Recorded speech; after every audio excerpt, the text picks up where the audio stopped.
Hello friends, welcome to healthy organic dairy. రీసెంట్గా పెట్టిన వీడియోకి చాలా మంచి రెస్పాన్స్ వచ్చింది, కామెంట్స్ కూడా చేశారు. Thank you so much friends. ఈరోజు మీకు ప్యూర్ నెయ్యి ఎలా తయారు చేస్తారో ఈ వీడియోలో చూపిస్తాం. ఫస్ట్ పాల నుండి వెన్న తీస్తాం, అది నీట్గా స్టోర్ చేస్తాం. నెక్స్ట్ డే ఆ వెన్నని బాయిలర్లో వేసి బాయిలర్ స్టార్ట్ చేస్తాం. అది బాయిల్ అయినప్పుడు పొంగు రాకుండా అడగంటకుండా స్లోగా కలుపుతూ ఉంటాం. అలాగే 10 నిమిషాలకు ఒకసారి టెంపరేచర్ చెక్ చేస్తూ ఉంటాం. టెంపరేచర్ 120+ వచ్చినాక బాయిలర్ని ఆఫ్ చేస్తాం.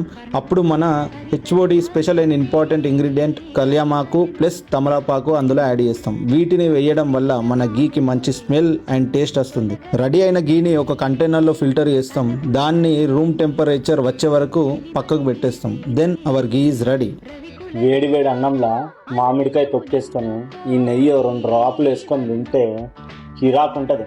మీకు ప్యూర్ బఫెలో గీ మరియు కౌ గీ కావాలంటే ఈ కింద నంబర్ కాల్ చేయండి. సిద్దిపేటలో ఎక్కడైనా ఫ్రీ హోమ్ డెలివరీ చేస్తాం.